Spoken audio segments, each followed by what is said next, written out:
What is up, everybody? Welcome to DFS by the Numbers. These are my Draftkings MMA picks for UFC Vegas 101. We have Amanda Hebos going against Mackenzie Dern. We have the first card of 2025, and we're kicking it off with a good one. A 14-fight slate, and looking forward to being back and talking through some fights from a DraftKings perspective. Before we get into the video, if you guys could, like the video, subscribe to the channel, check out dfsbythenumbers.com. That's where you'll find all my other content that you do not see on YouTube. You get the fighter stats, targets, projections, ownership projections, rankings, prize picks content, lineup optimizer, DraftKings article, and much, much more. That is on dfsbythenumbers.com. Also want to shout out the sponsor of the show, and that is Prize Picks. Right now, if you go to Prize Picks and use that code at DFSBTN, you'll get $50 instantly when you play your first $5 lineup. Whether the lineup wins or loses, you'll get $50 instantly into your Prize Picks account. Again, use that code DFSBTN. And with all that out of the way, I say we get into it, and we're going to kick it off with the fight doesn't go to decision lines here. And the weird thing about these is I feel like a couple of these fights can actually go to a decision here, but we have Tulio Pateria minus 500 for the fight doesn't go to decision. This is a fight that I don't really have a ton of interest in from a DraftKings perspective, to be honest, because we have Marco Tulio, who's 9,600, extremely expensive, and he's a guy that kind of takes his time a little bit. It kind of takes a while to get going, and Pateria is a guy that's shown that maybe he's not the most skilled fighter, but he's been able to hang in there and get extended against some of these guys. Like, he just went to decision in his last fight against Cesar Almeida, went to decision against Robert Brichak. So I wouldn't be shocked if this fight got extended. If not, went the full 15 even. So Marco Tulio, 9,600. It's hard to get there for me. And then as far as Pateria, he's super cheap, but even I'm just not intrigued enough. So I might be staying away from this fight for the most part. This next fight I will not be staying away from. This is a fight that I do think probably does finish inside the distance. It is Uros Medic going against Punahele Soriano. And yeah, I think both these guys have a path to score very well here, whether that's an Uros Medic knockout. I think that's certainly on the table with the way this guy hits. He's going to have a big striking advantage here, I think. And then on the flip side, we have Punahele Soriano, and this dude had to have put up a record of DraftKings points scored in a 3-round fight. He scored like 169.5 DraftKings points against Miguel Baeza in his last fight. And yeah, it looked like a completely different fighter in his welterweight debut.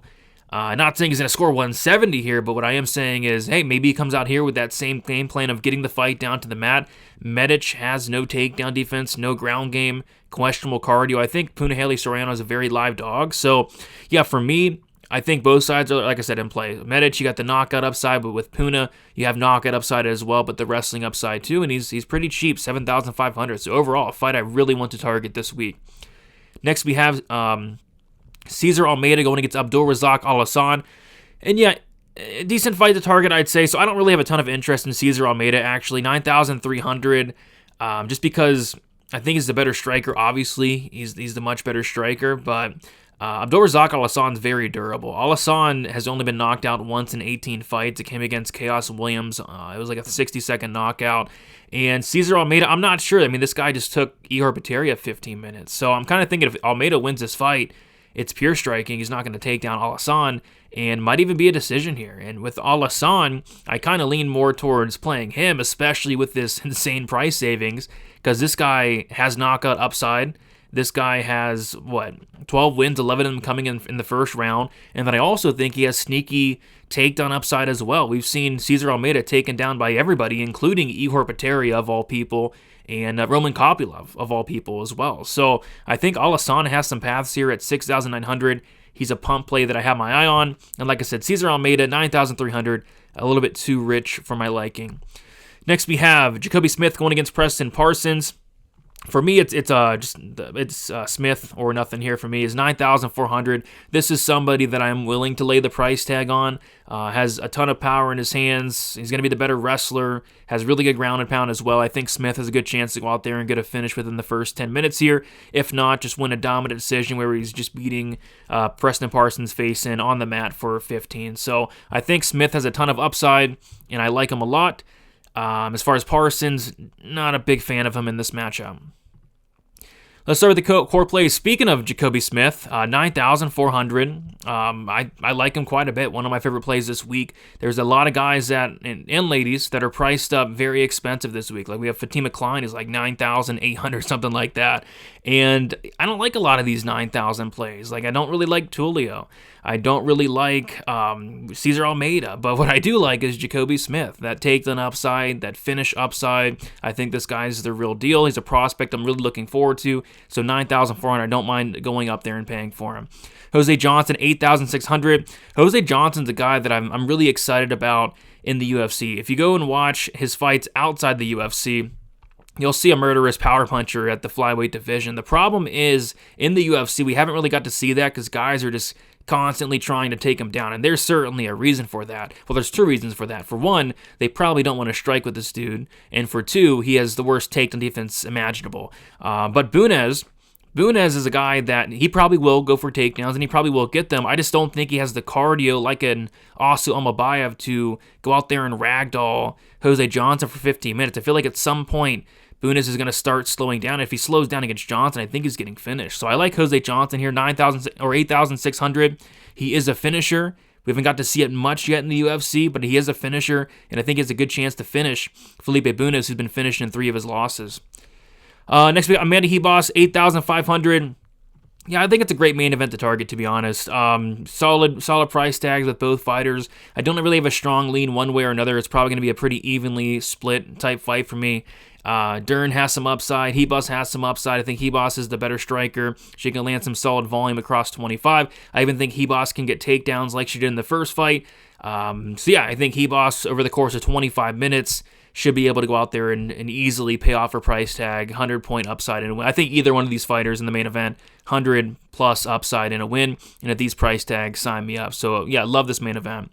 Next, we got Austin Bashi, 8,900. So Bashi is probably one of my favorite plays this week, if not my favorite play, just, price tag considered and all that, just because Austin Bashi, you look at his, on Prize Picks, they set the takedowns at like 6 or 7. Like it was the highest number I think I've ever seen for takedowns. And the reason being is because Austin Bashi does just that. He's going to go out there, he's going to take you down, and Christian Rodriguez, he can be taken down. We've seen it. But Christian Rodriguez can also get back up, which is only going to lead to more takedowns. So we could see Bashi go out there and get 6, 7, 8, 9, 10 takedowns in a win, and all of that is, of course, is going to add up across 15 minutes. So yeah, if Bashi wins this fight, which I do think he does, if he wins this fight, like, he can put up a phenomenal score with just the amount of wrestling he has. So I like Bashi here quite a bit. 8,900. I think it's a solid look this week. Moving on to the GPP plays here, we got another guy that I do think is going to wrestle quite a bit. It's going to be Nurilo Aliyev, 9,500. On paper, pretty easy matchup for him, I'd say, as long as he does not get submitted, which would be like the one worry. But if he doesn't get submitted, expect takedowns, expect control time. Like, he very well could get, and I'm not even joking, he could get 14 minutes of control time here. You can get 14 minutes of control time, 3-4 takedowns, significant strikes, just a ton of ground strikes in general, and that's all going to add up, and I think he's going to score very well this week, 9,500. I think he's, pretty safe. Like I said, outside of the submission game of Selecki's the one thing he's got to be worried about, but Selecki's going to give Aliyev the fight he wants in a sense that Selecki's not going to stuff a takedown, and Selecki's just going to be content to play off his back. So, yeah, I think Aliyev, he's in play. I think he's pretty safe, and I don't mind him this week. Uros Medic, 8,700. We talked about this fight a little bit.